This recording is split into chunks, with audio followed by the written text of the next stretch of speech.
Ngasigi topic asidi handakta inau nauna Ministry of Home Affairs ki official oiba report amagi matung ina India lengakna lupa crore lising kunthama thoi changna India amasung Myanmar anigi marakta leiriba kilometer lising amaga chatrukani phuhumdoi mukchangba ngamkhai gi sambal khagani haibasigi matangdani masigi matang asida miyamna chingnaba chamamnaba kaya ama phauhalli Maitai singda landarak liba Kuki singna namna taba area singdana ngamkhai gi sammal khaba yaroi haina khangan khiba leikhi aduga lansu yaudaba naga singna khundaba area singdana sambal khaba haunaba khangan khre masigi matang asida miyamna chingnaba chamamnaba kaya ama phawliba sini sambal khaba da yaba yadaba haina yaunarakpa pukchel singna mitop changma thinge haiba taragadi Kuki taba area singda karigi damakta Sambal si khaba yaroi doribano masi miyam na chamamnaba waina phawriba wakhal aduni kadigidamakta sambal khaba Kuki taba lamda hana tawroi doribano haibasigi matangda ngasi amuktang nainaminasi India gi awang nungpoki state sing Myanmar ge hek thangnaraga leiriba asi Arunachal Pradesh da kilometer 150 kun Mizoram da kilometer 110 Manipur da kilometer 439 ni amasung Nagaland da kilometer 115 ni punna kilometer asi lising amaga chatrukani phuhumdoi ni masida atop state sing asina tongana thamkhraga aikhoigi state Manipur asigi matangda amuktang nainasi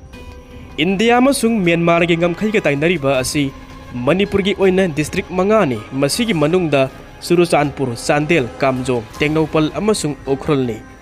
hairiba ngamkhai gi paring asi saurakna kilometer Sahumga marfudara nipan ni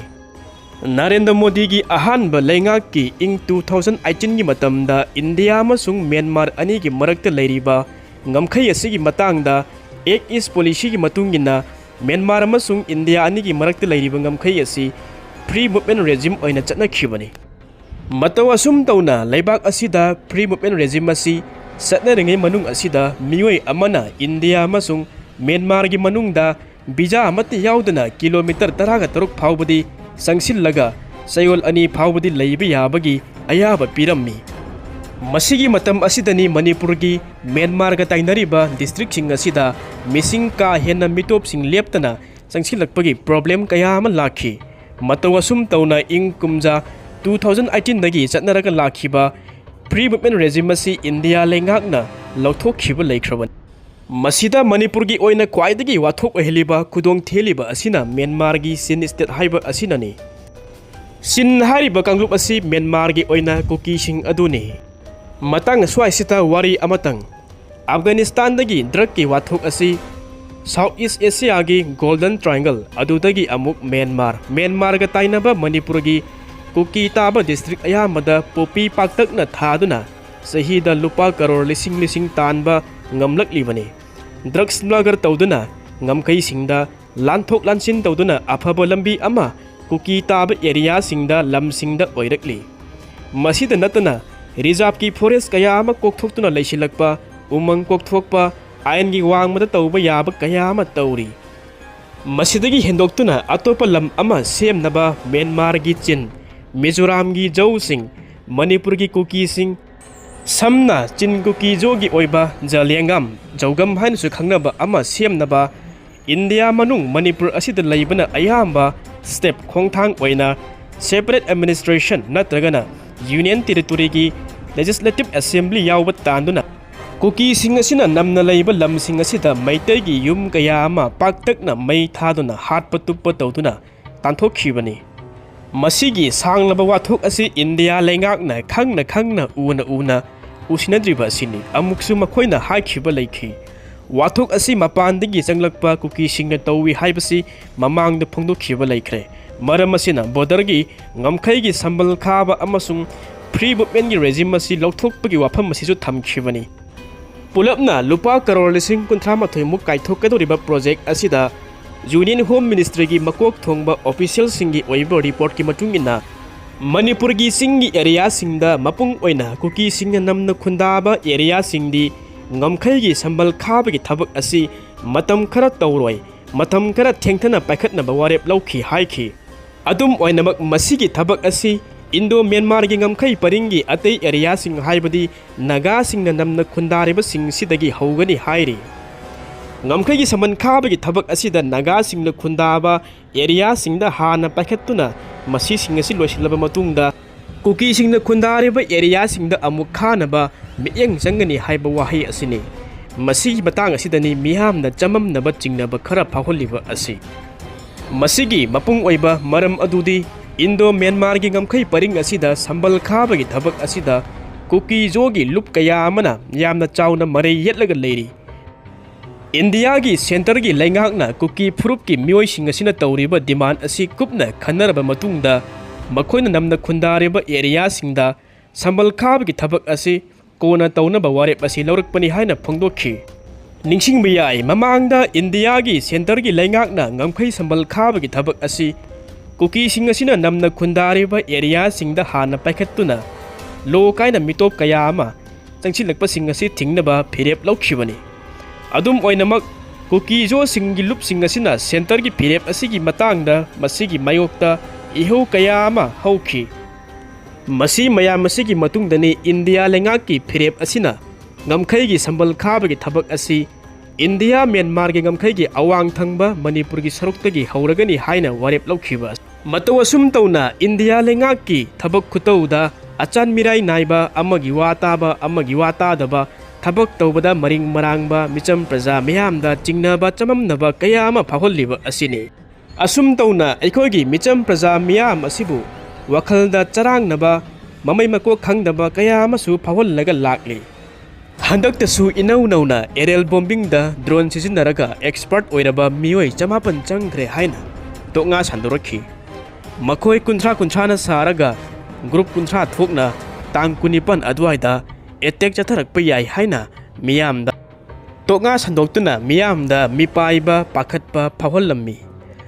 miyam pakhathali aduk yamna Myanmar dagi changlakpa Kuki terrorist marfudara thiba humba amata tawdana section thaurang sing lokhatle haibasisu angakpa phawi group amata su phawdana tawshinnaba manba yauri matawasumna asigumma toknga kaya asina miyamda pakhathalli siranaba wakhan khanduna sarangnaba phawalli lakchenningleba wafam adudi karigidamakta ngamkhai gi sambal khaba asida Kuki taba area singda hana Touroi hairibano asigi matangdani Myanmar ga tainaba asidi adusu Kuki taba lamna ayamani terrorist mayama phage haiba taragasu yamna phaba yai drug mafia mayam amasu phage su yamna yai leiriba aikhogi ngamkhai gi area sing asidi BSF na ngakte Assam Rifles na ngaki ngamkhai asi ngakpagi mathakta thabak ani su towi madudi lalhauba kaya asibu thingnabasu yawi amasung Manipur gi law and order ngakpagi mateng su pangnaba yawi Kuki singna tawri makai Assam Rifles na yariba asi makhoi sing asi transfer hek toge haibada Kuki mayam asina chatpa yaroi haina rally chatli tampaki meiteina Assam Rifles thangmanu haiduna muk rally chatli masida kanagi michang changli haibadu ifong phongna uba ngaktani leiriba paramilitary sing asidi Assam Rifles yauna Union Home Minister gi makhada leiba ngaktani home na haibadagi tawribra natragana makhoina pausing lana tamsinduna home gi asengba saktam masi udribara haiba asini wahang ani sigi paukhum masi miyam na khangma ngamde home na tawningba tawnaba state ki laingak asi su paishinbra adu oiba taragadi security gi advisor su center gi laingak ki interest ta state ki interest gi henba tabani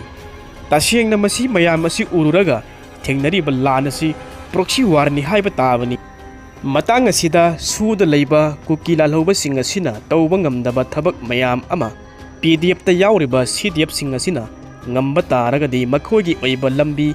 chathok chasin kaya ama tawhanba haibasi masana adum tare Kuki khulai paiba lalhauba singa loinaraga leibada khangshin usinadana leiba haibasi adum masana tare makhogi anoba lalhauba singi khul ngakpagi training pige haiba taraga su PDF na Myanmar ta piba tabani Haujikti India gi Central Forcing amana hanagumna suda leiba Kuki khulai paiba sing asibu training pibadu oithoklaroi yararoi Myanmar da lan tawruba PDF oigera CDF oigera Myanmar gi army sing asina takhairakpa taragadi Manipur asida masana adum lotpa tabani ꯃꯔꯝꯁꯤꯡ ꯑꯁꯤ ꯂꯩꯕꯅ ꯀꯨꯀꯤ ꯇꯥꯕ ꯑꯦꯔꯤꯌꯥꯁꯤꯡꯗ ꯉꯝꯈꯩꯒꯤ ꯁꯝꯕꯜ ꯈꯥꯕ ꯌꯥꯗ꯭ꯔꯦ ꯍꯥꯏꯕꯁꯤ ꯃꯁꯥꯅ ꯑꯗꯨꯝ ꯇꯥꯛꯂꯦ ꯃꯁꯤꯅ ꯀꯔꯝꯕ ꯄꯣꯂꯤꯁꯤꯅꯣ ꯍꯥꯏꯕꯁꯤ ꯃꯤꯌꯥꯝꯗ ꯆꯃꯝꯅꯕ ꯆꯤꯡꯅꯕ ꯀꯌꯥ ꯑꯃ ꯐꯥꯎꯍꯜꯂꯤ ꯃꯇꯧ ꯑꯁꯨꯝ ꯇꯧꯅ ꯉꯝꯈꯩ ꯁꯝꯕꯜ ꯈꯥꯕꯒꯤ ꯊꯕꯛ ꯑꯁꯤꯗ ꯏꯍꯣ ꯍꯣꯕ ꯃꯥꯟꯕ ꯊꯕꯛ ꯑꯃ ꯇꯧꯔꯛꯄꯁꯤꯅ ꯃꯈꯥ ꯇꯥꯅ ꯃꯤꯇꯣꯞ ꯀꯌꯥ ꯑꯃ ꯁ꯭ꯇꯦꯠ ꯑꯁꯤꯗ ꯂꯦꯞꯄ ꯂꯩꯇꯅ ꯆꯪꯁꯤꯜꯂꯛꯇꯨꯅ ꯋꯥꯊꯣꯛ ꯍꯦꯟꯅ ꯆꯥꯎꯊꯣꯔꯛꯄꯁꯨ ꯌꯥꯏ ꯃꯇꯝ ꯑꯃꯗ ꯍꯧꯖꯤꯛ ꯂꯩꯔꯤꯕ ꯀꯨꯀꯤꯒꯤ ꯃꯁꯤꯡꯗꯒꯤ ꯅꯥꯒꯥꯒꯤ ꯃꯁꯤꯡꯅ ꯌꯥꯝꯅ ꯍꯦꯜꯂꯝꯃꯤ ꯑꯗꯨꯕꯨ ꯍꯧꯖꯤꯛꯇꯤ ꯃꯤꯁꯤꯡ ꯑꯁꯤ ꯃꯥꯟꯅꯔꯛꯄꯒꯤ ꯆꯥꯡ ꯑꯃꯗ ꯂꯩꯈ꯭ꯔꯦ MLAꯒꯤ ꯃꯁꯤꯡ ꯑꯁꯤꯁꯨ ꯍꯧꯖꯤꯛꯇꯤ ꯅꯥꯒꯥꯒꯤ 10 ꯀꯨꯀꯤꯒꯤ 10 ꯍꯥꯏꯅ ꯍꯥꯟꯅꯗꯒꯤ ꯆꯥꯡ ꯌꯥꯝꯅ ꯍꯦꯜꯂꯛꯈ꯭ꯔꯦ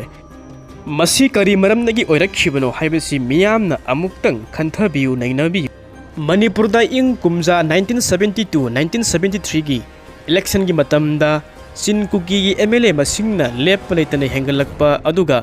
ꯅꯥꯒꯥꯒꯤ MLA ꯃꯁꯤꯡꯅ ꯑꯁꯨꯝ ꯍꯟꯊꯔꯛꯄꯒ ꯏꯔꯣꯏꯅ ꯏꯪ ꯀꯨꯝꯖꯥ 2022ꯒꯤ ꯏꯂꯦꯛꯁꯟ ꯃꯇꯨꯡꯗ ꯆꯤꯟ ꯀꯨꯀꯤꯒꯤ MLA ꯃꯁꯤꯡꯒ ꯅꯥꯒꯥꯒꯤ MLA ꯃꯁꯤꯡꯒ ꯆꯞ ꯃꯥꯟꯅꯔꯛꯄ ꯑꯁꯤꯗ ꯑꯍꯣꯡꯕ ꯂꯥꯛꯄ ꯑꯁꯤꯒꯤ ꯃꯇꯥꯡꯗ ꯃꯤꯌꯥꯝꯅ ꯑꯃꯨꯛꯇꯪ ꯅꯩꯅꯕꯤꯌꯨ ꯃꯁꯤꯒ ꯃꯔꯤ ꯂꯩꯅꯕ ꯋꯥꯔꯤ ꯑꯃꯇꯪ ꯅꯤꯡꯁꯤꯡꯃꯤꯟꯅꯁꯤ ꯏꯪ ꯀꯨꯝꯖꯥ 1972-1973 ꯑꯗꯨꯋꯥꯏꯒꯤ ꯑꯍꯥꯟꯕ ꯃꯅꯤꯄꯨꯔꯒꯤ ꯇꯦꯔꯤꯇꯣꯔꯤꯌꯦꯜ ꯑꯦꯁꯦꯝꯕ꯭ꯂꯤꯒꯤ ꯑꯄꯨꯟꯕ ꯁꯤꯠ 60ꯒꯤ ꯃꯅꯨꯡꯗ ꯅꯥꯒꯥꯒꯤ MLA ꯃꯁꯤꯡ ꯑꯁꯤ 18 ꯑꯣꯏꯈꯤꯕꯅꯤ ꯃꯁꯤꯒꯤ ꯃꯇꯨꯡ ꯏꯪ ꯀꯨꯝꯖꯥ 1974ꯗꯒꯤꯅ 1979ꯒꯤ ꯇꯥꯝꯗꯅ ꯀꯣꯝ ꯖꯥꯇꯤꯒꯤ ꯐꯨꯔꯨꯞꯀꯤ MLA ꯑꯃ ꯌꯥꯎꯔꯒ ꯅꯥꯒꯥ ꯐꯨꯔꯨꯞꯀꯤ ꯑꯄꯨꯟꯕ MLA ꯃꯁꯤꯡ ꯑꯁꯤ 12 ꯑꯣꯏꯈꯤꯕꯅꯤ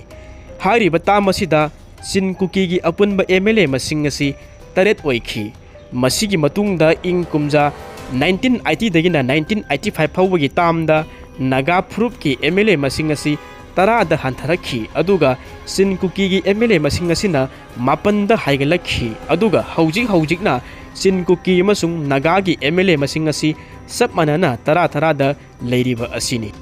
ꯍꯥꯏꯔꯤꯕ ꯃꯁꯤꯒꯤ ꯔꯤꯄꯣꯔꯠꯁꯤꯡ ꯑꯁꯤꯒꯤ ꯃꯇꯨꯡ ꯏꯟꯅ ꯁ꯭ꯇꯦꯠ ꯑꯁꯤꯗ ꯆꯤꯟ ꯀꯨꯀꯤꯒꯤ ꯃꯤꯁꯤꯡ ꯑꯁꯤ ꯍꯧꯈꯤꯕ ꯗꯤꯀꯦꯠ ꯈꯔ ꯑꯁꯤꯗ ꯑꯁꯨꯛꯀꯤ ꯃꯇꯤꯛ ꯍꯦꯟꯒꯠꯂꯦ ꯍꯥꯏꯕꯁꯤ ꯆꯨꯝꯂꯦ ꯃꯇꯧ ꯑꯁꯨꯝꯅ ꯁ꯭ꯇꯦꯠ ꯑꯁꯤꯗ ꯆꯤꯟ ꯀꯨꯀꯤꯒꯤ ꯃꯤꯁꯤꯡ ꯑꯁꯤ ꯍꯦꯟꯒꯠꯂꯛꯂꯤꯕ ꯑꯁꯤꯒꯤ ꯃꯑꯣꯡ ꯃꯇꯧ ꯑꯁꯤꯒ ꯍꯧꯖꯤꯛ ꯑꯃꯨꯛ ꯁꯦꯟꯇꯔꯒꯤ ꯂꯩꯉꯥꯛꯅ ꯀꯨꯀꯤꯁꯤꯡꯅ ꯅꯝꯅ ꯇꯥꯕ ꯑꯦꯔꯤꯌꯥꯁꯤꯡꯗ ꯍꯧꯖꯤꯛ ꯉꯝꯈꯩꯒꯤ ꯁꯝꯕꯜ ꯈꯥꯗꯅꯕ ꯋꯥꯔꯦꯞ ꯂꯧꯔꯦ ꯍꯥꯏꯔꯤꯕ ꯑꯁꯤ ꯃꯁꯤꯗ ꯑꯔꯥꯟꯕ ꯑꯣꯏꯗꯕ ꯀꯌꯥ ꯑꯃ ꯃꯅꯨꯡꯗ ꯐꯨꯝꯂꯒ ꯌꯥꯎꯔꯦ ꯍꯥꯏꯕꯁꯤ ꯃꯁꯥꯅ ꯑꯗꯨꯝ ꯇꯥꯛꯂꯦ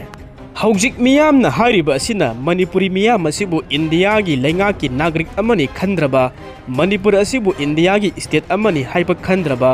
ꯃꯤꯇꯣꯞ ꯈꯟꯗꯣꯛꯇꯨꯅ ꯗꯤꯄꯣꯔꯠ ꯇꯧꯗꯕ ꯇꯥꯔꯒꯗꯤ ꯄ꯭ꯔꯖꯥ ꯃꯤꯌꯥꯝ ꯑꯁꯤꯅ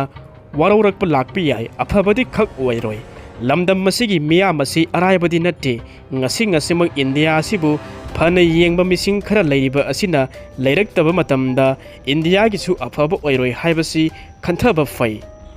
ꯏꯪ ꯀꯨꯝꯖꯥ 1819ꯗꯒꯤꯅ 1826 ꯐꯥꯎꯕꯒꯤ ꯆꯍꯤ 8 ꯈꯨꯟꯇꯥꯛꯄꯒꯤ ꯃꯇꯝ ꯑꯗꯨꯗ ꯌꯨꯝ ꯂꯣꯏꯅꯃꯛ ꯇꯨꯝꯅ ꯃꯩ ꯊꯥꯈ꯭ꯔꯕꯅꯤ ꯑꯉꯥꯡ ꯀꯌꯥ ꯑꯃ ꯃꯣꯔꯣꯛ ꯊꯥꯗꯨꯅ ꯍꯥꯠꯈ꯭ꯔꯦ ꯅꯍꯥ ꯀꯌꯥ ꯑꯃ ꯈꯨꯕꯥꯛꯇ ꯌꯥꯏꯔꯤꯅ ꯂꯦꯡꯗꯨꯅ ꯄꯨꯈ꯭ꯔꯕꯅꯤ ꯎꯃꯪ ꯋꯥꯃꯪꯁꯤꯡ ꯑꯁꯤꯗ ꯂꯣꯠꯄꯗ ꯆꯥꯐꯝ ꯊꯛꯐꯝ ꯈꯪꯗꯅ ꯁꯤꯈꯤꯕꯁꯨ ꯀꯣꯡꯒꯥꯏ ꯑꯃꯅꯤ ꯑꯅꯛꯄ ꯂꯝ ꯀꯌꯥ ꯑꯃꯗ ꯆꯦꯟꯈꯤꯕꯁꯨ ꯀꯣꯡꯒꯥꯏ ꯑꯃꯅꯤ ꯆꯍꯤ 8 ꯈꯨꯟꯇꯥꯛꯇ꯭ꯔꯤꯉꯩꯒꯤ ꯃꯃꯥꯡꯗ ꯏꯔꯝꯗꯝ ꯑꯁꯤꯒꯤ ꯃꯤꯁꯤꯡ 9,000,000ꯒꯤ ꯃꯌꯥꯗ ꯂꯩꯕ ꯃꯅꯤꯄꯨꯔ ꯂꯝꯗꯝꯅꯤ ꯏꯔꯝꯗꯝ ꯑꯁꯤꯒꯤ ꯅꯤꯡꯇꯝꯕ ꯑꯃꯨꯛ ꯍꯟꯖꯤꯟꯗꯨꯅ ꯑꯋꯥꯗꯒꯤ ꯅꯤꯡꯇꯝꯕ ꯃꯨꯜꯂꯕ ꯃꯇꯨꯡꯗ ꯃꯤꯑꯣꯏ 2,00,000ꯃꯨꯛꯇꯅꯤ ꯃꯇꯝ ꯑꯗꯨꯗ ꯂꯩꯈꯤꯕ ꯑꯁꯤ ꯑꯗꯨꯗꯒꯤꯅꯤ ꯉꯁꯤꯒꯤ ꯃꯅꯤꯄꯨꯔ ꯑꯁꯤ ꯑꯣꯏꯔꯛꯂꯤꯕ ꯑꯁꯤ ꯑꯔꯥꯏꯕ ꯐꯨꯔꯨꯞ ꯅꯠꯇꯦ ꯑꯔꯥꯏꯕ ꯂꯝꯗꯝ ꯅꯠꯇꯦ ꯀꯨꯀꯤ ꯈꯨꯠꯂꯥꯏ ꯄꯥꯏꯕ ꯇꯦꯔꯣꯔꯤꯁ ꯈꯨꯖꯣꯛ ꯑꯃꯒ ꯗꯤꯜꯂꯤꯒꯤ ꯂꯩꯉꯥꯛꯀ ꯂꯧꯇꯨꯅꯔꯕꯁꯨ ꯃꯤꯇꯩ ꯇꯨꯝꯅ ꯍꯥꯠꯄꯗꯗꯤ ꯑꯣꯏꯊꯣꯛꯂꯣꯏ ꯃꯇꯝꯅ ꯑꯆꯧꯕ ꯄꯔꯥ ꯑꯃꯗꯤ ꯇꯝꯕꯤꯔꯕ ꯌꯥꯏ ꯑꯣꯏꯊꯣꯛꯂꯣꯏ ꯍꯥꯏꯅꯤꯡꯉꯥꯏ ꯂꯩꯇꯦ